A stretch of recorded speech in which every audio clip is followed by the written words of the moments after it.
Now. On 105.9 FM and streaming worldwide on the WMAL app. O'Connor and Company. 7:06 now this Friday morning in your nation's capital. Thanks for tuning in here to our little morning party we have every day from 5 to 9 a.m. It's O'Connor and Company. Coming up in 30 minutes, Bram Weinstine with a legendary touchdown call from this Monday night's Bengals game and Commanders game. Now taking us into this weekend's challenge with the Arizona Cardinals. Bram is going to give us a preview as people are pretty excited about this new burgundy and gold team. At 8:05, Sam Sorbo will join us about her new book on homeschooling.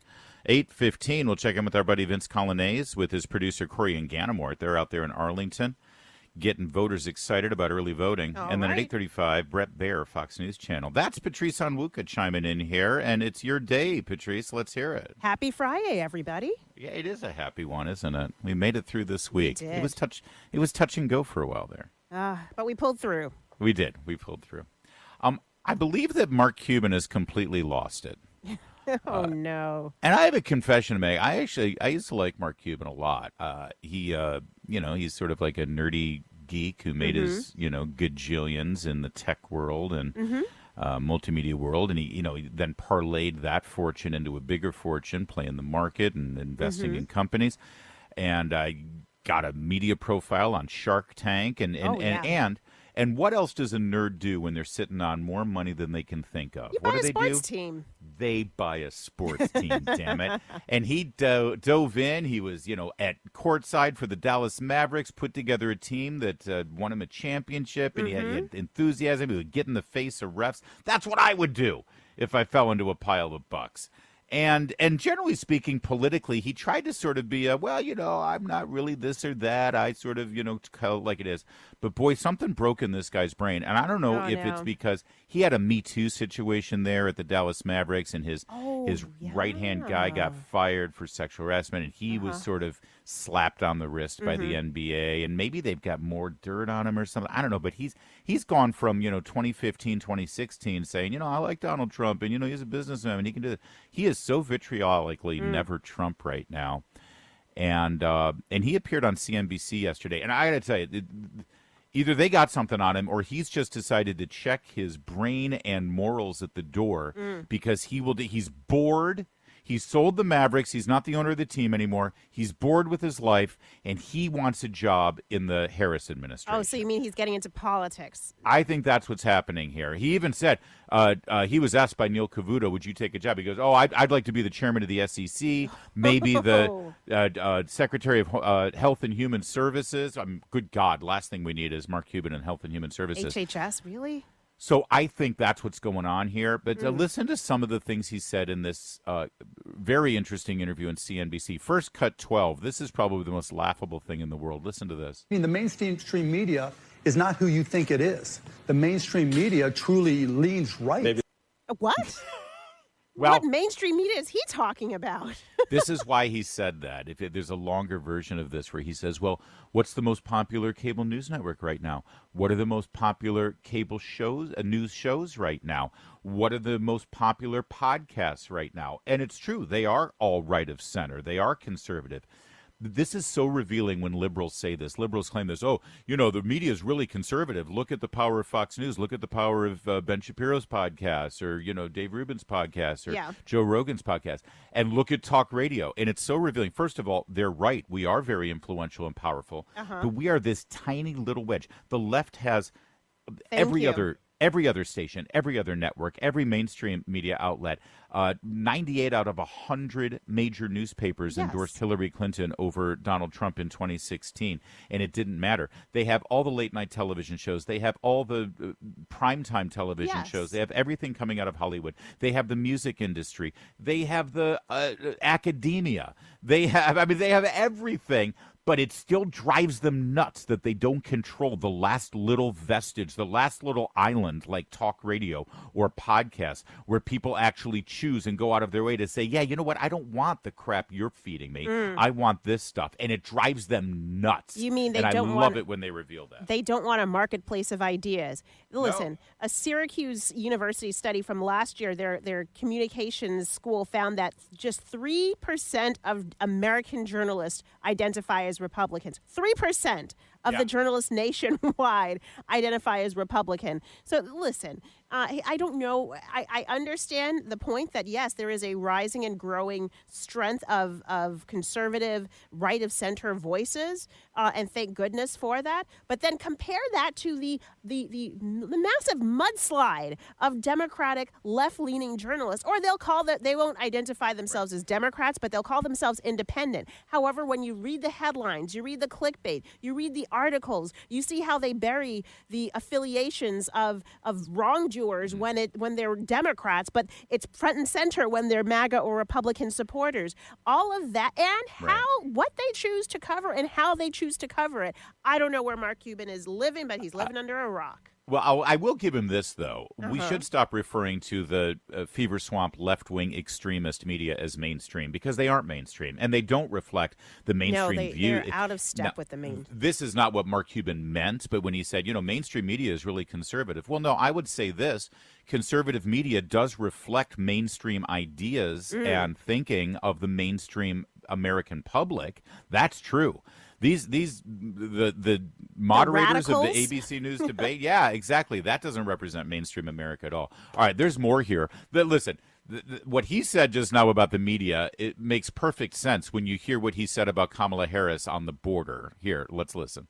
When you're second in command, you do what your boss tells you to do. He delegates authority to you. But the border was supposed to be her. Yeah, but it's still the same thing. It's his policies. What he said to her was, you go down and you use diplomacy to try to improve, to try to reduce the flow, the migration of people across the border, right? And when they finally came around, and it took too long, I agree, but when they finally got there, now look at the results. It didn't take a wall, but yet the crossing numbers are where Trump's were when pre-pandemic.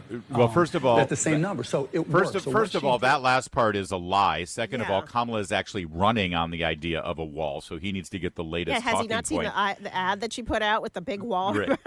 Thirdly, I love this jujitsu. Listen, anything that's a problem at the border is really Biden's fault. Kamala was just carrying out his policy. That said, everything at the border is great, and Kamala deserves credit for it. So he literally has it both ways. He did the same thing here in Cut 14, basically saying anything that's bad, you can't blame on her. We can look at exactly what happened. He's already been president. And we can look at what happened when she was vice president. And it's not good, the comparison. Being the president, Joe, as you know, is different than being vice president. It's not close, right? So she can take credit for the good things that happened with Biden, but she didn't have anything to do with the bad things. Trump.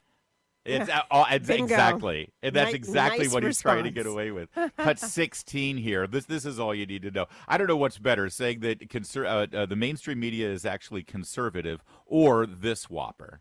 Donald Trump, being the socialist that he is, had to beat Bernie. So Donald Trump went out and recommended that interest rate caps be set to 10%.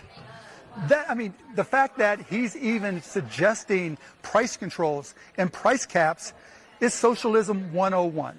Donald Trump is a socialist because he's floated the idea of capping interest rates, because they're up to like 30% now under Biden when they were at 15% under Trump.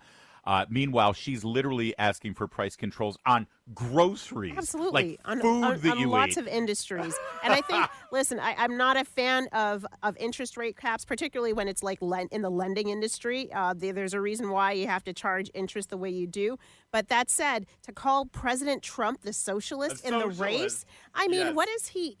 I don't want to besmirch his name by saying go ahead. Fill in the blank. Yeah. But come on now. Mark Cuban obviously is trying desperately to head up their private sector board of advisors. He is really angling here. Listen, if you're gonna pick your millennial tech gajillionaire, you have a choice. You have a path to follow here, guys. You can follow Mark Cuban or you can follow Elon Musk. I know which line I'm in. I'm in that very long and successful line, following Elon Musk to Mars. It's 7:50. WMAL. Making sense of the news. Live From the Home Paramount Pest Control Studios. Home Paramount, the leader in pest control since 1939. So we told you earlier this week, Patrice, about this new D.C. bar. It was called Political Patties. It was going to open up and be sort of the idea, the concept behind this, set up by two African-American D.C. resident entrepreneurs. She is a Democrat. He is a Republican. And the idea was, let's have a sports bar atmosphere, but instead of games played on the screens, we'll have cable news and C-SPAN playing. And people can come here and sort of root for their favorite political team. Oh, State of the Union watch place. There you go. Yeah, it's D.C. after all, right?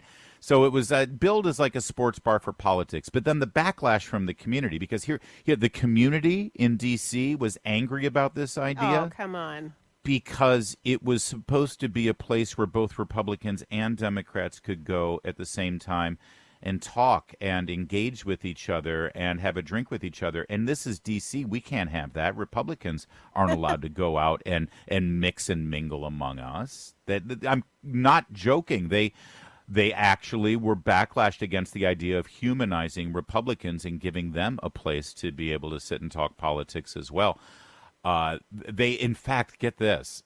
They had a red elephant and a blue donkey as part of their logo, like on the side of the building. And it triggered so many neighbors in the U Street corridor that they had to get rid of the elephant. Oh, goodness. Well, this is ridiculous. So here's something from the statement they put out, the two bar owners. We view the online backlash that we received to be mean-spirited, especially considering our original and continued intent to be a space where that is welcoming to all people, including those in the LGBTQ community. As Black Americans, anything else would be antithetical to our very existence. Yet they have to apologize for trying to do what they are actually modeling very well, which is you can sit on opposite sides of the political spectrum, but get together over a pint of beer, get together over a good drink, get together over food, disagree, but come together on the things that unite. And unfortunately, the rabid, anti-conservative, intolerant people of D.C. have said no. That tells you everything, I think, about the left. Yeah, it's sad. In fact, they've even painted over, it's called Political Patties, but they've painted over the word political, so now the exterior of the building just says Patties. Well, what's their niche now? I mean, the niche was it about politics. Yeah. What can I tell you? This is, it's listen, the people who are angry about this and have been putting pressure on them and trying to protest and boycott them, they're doing it because they hate Republicans. And again, there's a dehumanization attempt here. Yes. For anyone who votes Republican, they're supposed to be dehumanized. They're not worthy of respect or worthy of mingling in polite society. The only argument against this place that I think holds water is, dude, we live in Washington. We got to deal with politics all day long. The last thing we want is to go to a bar and have it centered on politics. Could we just have a little oasis here? Except State of the Union. That is a big time when all the politicos, go to a bar and have and have their little drinking game. How many times will Kamala Harris, fill in the blank? It is unfortunate, It is. and we wish them well, and we're sorry that they got sort of bullied into changing the theme of their restaurant. If they want to do something with us, if they want us to come and do like our morning show there and sort of try to lend some attention that would be so much to them, fun. That'd be a blast. 7:22. Making sense of your world. And you got good analysis on stuff. News Talk 105.9 WMAL. And I wanted to say how much I appreciate that. Hey, Patrice, have you seen Nathan Wade anywhere recently? No, but did they check his girlfriend's house?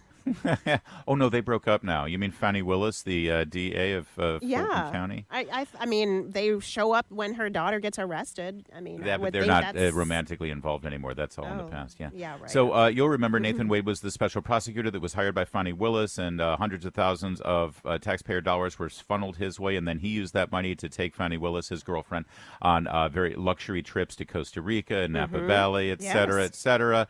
Well, the House Judiciary Committee is investigating the corruption in the Fannie Willis office, and they subpoenaed Nathan Wade, and they can't find him. Oh, boy. He's like, literally, he's missing. They don't know where he is. They have this great clip here. He's on his face is on a side of a milk carton, missing Nathan Wade. Oh, that's hilarious. Listen, there could be Listen, there's two solutions I think here. Either there's some pretty foul play going on here, and he's been, disappeared and either Clintoned or Epsteined or what have you, because he knows where the bodies are buried. Or there's another option here, looking back at his testimony at the time to try to get to the bottom of his relationship with Fannie Willis. You'll remember this exchange. I'm asking you to go through 1,000 pages of records. I'm asking if you remember paying for a cabin 6 months ago in Tennessee. No. You remember booking a cabin? I booked lots of cabins. So, Yes. He has a pattern of behavior of booking cabins in Tennessee to bring his squeezes to have their little rendezvous. So maybe he's just hiding out in a cabin in Tennessee. This is just disgusting. It's despicable, but this is Georgia politics. Yes, it is. Yes, it is. It's Georgia politics that has been marshaled, funded, financed, and weaponized to attack Donald Trump and undermine our election. Yes. That it's funny, but it's also outrageous. It's 7:30. WMAL FM, Woodbridge, Washington, a Cumulus media station. Making sense of the news. News Talk 105.9. News now.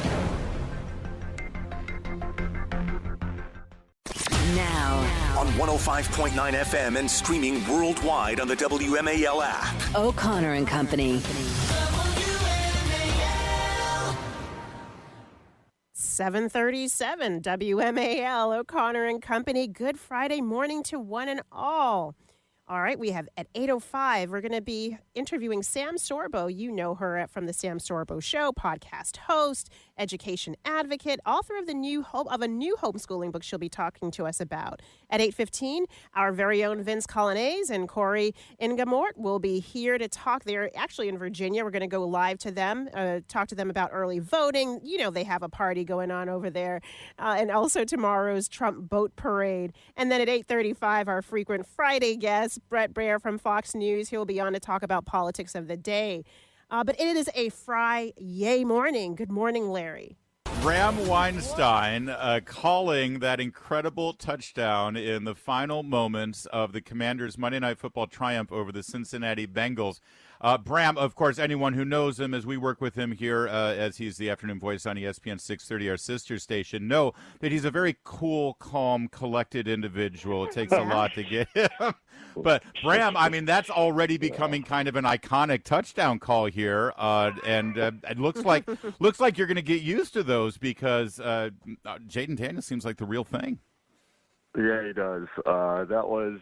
This is my fifth season.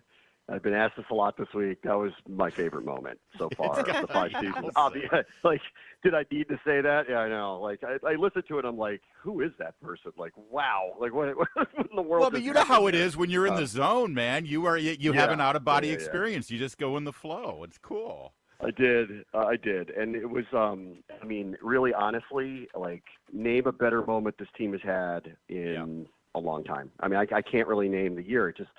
It's everything, Larry. It's like, it feels like it's the start of something. And it feels like the first of many, many big moments. Like, we've had a lot of really cool things occur. It's football, and like Taylor Heineke had some really wild plays, and Terry McLaurin's had other really great catches, but it never felt like this, which is, we have potentially a very special player at quarterback, and he just showed it off on Monday night against a team that had to win. It's a regular playoff participant. Mm-hmm. And all of a sudden, there's a feeling of, I don't know, hope, and I think in my voice there, relief. Like, yes. We just haven't had one of those in a long time. Well, and it's funny because the one thing all of us were watching is like, okay, he's doing great. Hey, let's get Terry McLaurin involved here. This could be, and then look at that combo. I mean, he launched that pass when Terry was still at the 20-yard line.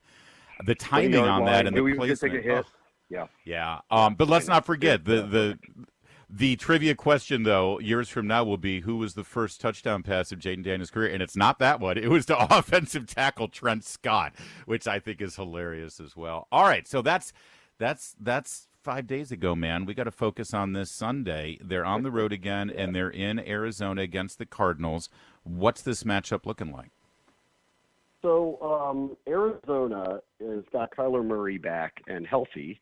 And I know their voice, Dave Pasch. He's a very famous football announcer. He's been calling games forever. And he gets to call things like that all the time with Kyler Murray, too. So right. Yeah. He's also former Heisman Trophy winner, just almost like Allen Iverson-ish, the way he kind of runs around.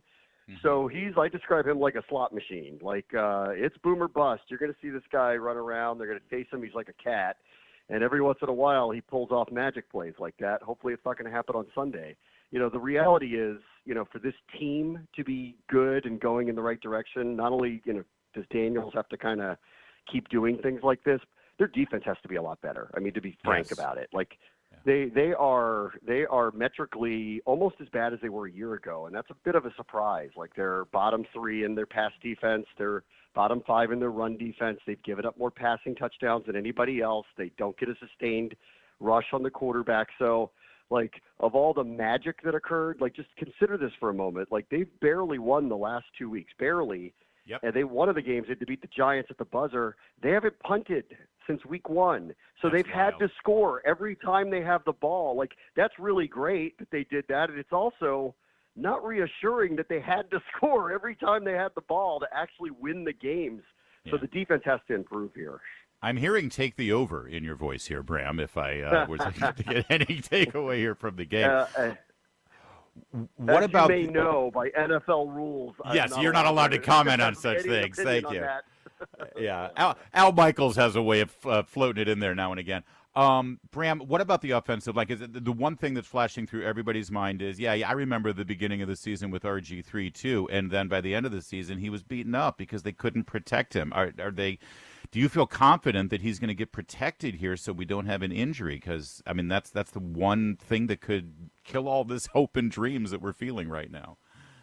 I know everybody's very PTSD'd and triggered by the idea of an injury. Exactly.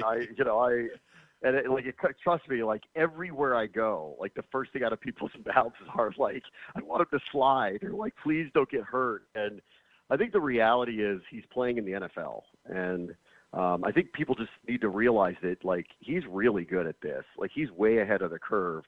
He's also an incredible athlete, and he's going to run. And I really don't think it's in his best interest for them to give him all these rules all the time and tell him, well, you can't do this, or you can't do that, or just do this, or don't do. I think it'll change his game. That said, like, obviously nobody wants him to get hurt, but I mean, I'll just put it this way, like, I can't name a quarterback who didn't at some point in their career get hurt. They're playing an extremely physical game. Well, you just mentioned Kyler Murray. Yeah. Kyler Murray had to have a major surgery and missed most of the season, and now he's back, looks better than ever. Correct. Yes, he looks good. So, like, I don't want that to happen. Nobody wants that to happen. And I will say that one of the other parts of the season that's been really, really great is I wasn't sure about their offensive line, and they've been outstanding. Really, they've been getting better and better and better. His third-round pick, Brandon Coleman, who played left tackle, was just outrageously good the other night against a premier pass rusher in Cincinnati. Sam Cosmi, who just got a long extension, go watch him. He's throwing people around.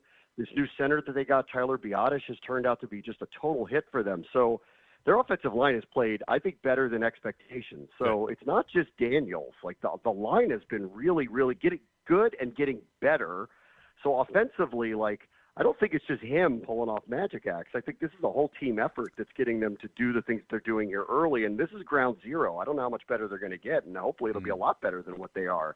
But defensively, I think is really – it's the overlooked part of all of this, because I know we're all having this kind of Afterglow Joyride, and I am too. Like I want this to continue. That was incredible, and and the world saw it, and now all of a sudden everyone's looking at us different, and it's really fun. And I know, trust me, I grew up. You did too. I grew up here.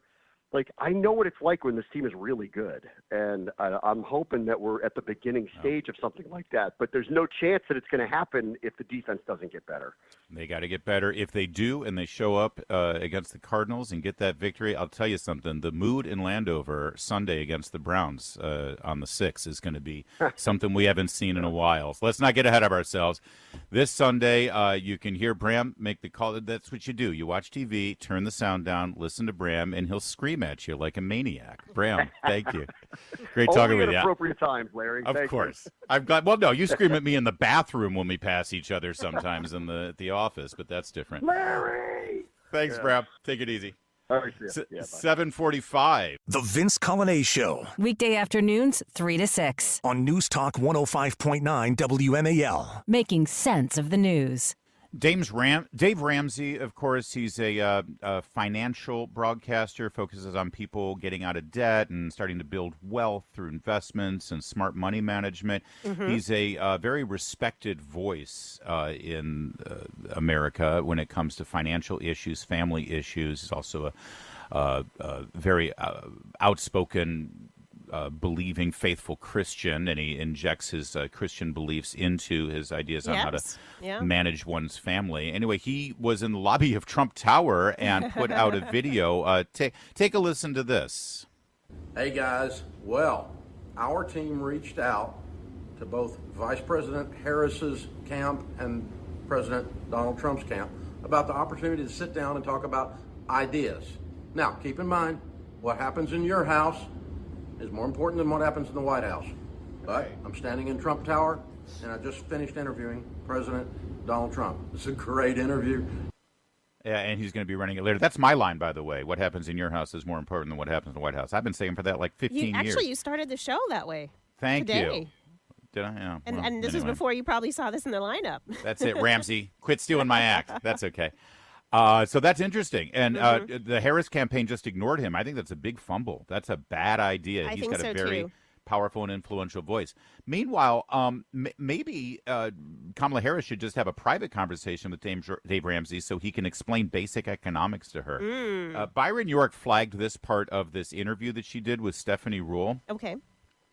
Talking about a $5,000 tax deduction for small businesses that she wants to increase, right? But listen to what she said. She said, looking at the fact that right now the tax deduction is $5,000, nobody in this year of our Lord 2024, which is a stupid thing to say, nobody in this year of our Lord 2024 can start a small business with $5,000. Very few can. Does she know what a tax deduction or what a tax deduction is?